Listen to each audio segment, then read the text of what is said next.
Our starting point this evening is North Korea and a gesture from its leader for the new year.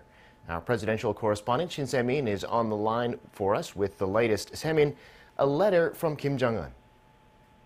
Yes, Devin, that's the word from the presidential office today. Reporters were told by presidential office spokesperson Kim Eui-kyeom on this working Sunday here about the two-page letter from North Korea's Kim Jong-un this afternoon, the first such interaction in weeks. Have a listen. In the letter, Chairman Kim sent warm end-of-the-year greetings and said the leaders of the two Koreas should move forward together in the new year for peace and prosperity on the Korean Peninsula.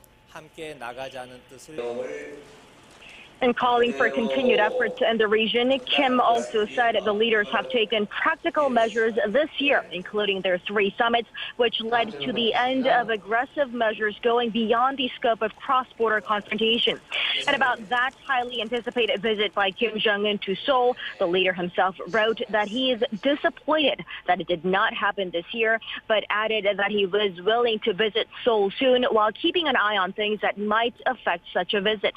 He also added that he would like to meet with President Moon frequently in the new year and move forward discussing peace in the region, and he made clear his intent to achieve the denuclearization of the Korean Peninsula. And responding to that letter, President Moon wrote moments ago on his Facebook page that he welcomes Kim's call to pursue denuclearization in the region together. Right, well, this is the first exchange between the leaders in weeks. Everybody'd been talking about whether or not Kim Jong-un would come here by the end of the year. That was something the leaders promised would happen when they met in Pyongyang in September. Right. The presidential office had kept its hope up that the North Korean leader would keep the promise made back in September and come to Seoul, even up until the president's last overseas trip earlier this month.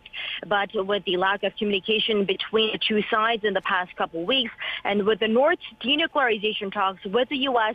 seeming to lose its momentum, it seemed as though more and more likely that Kim Jong-un would not make it south of the border by year's end.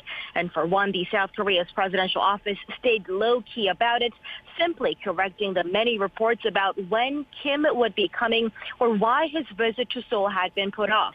But now with today's letter from the North, it seems as though that Kim might actually consider making his way to Seoul in the near future. Devin?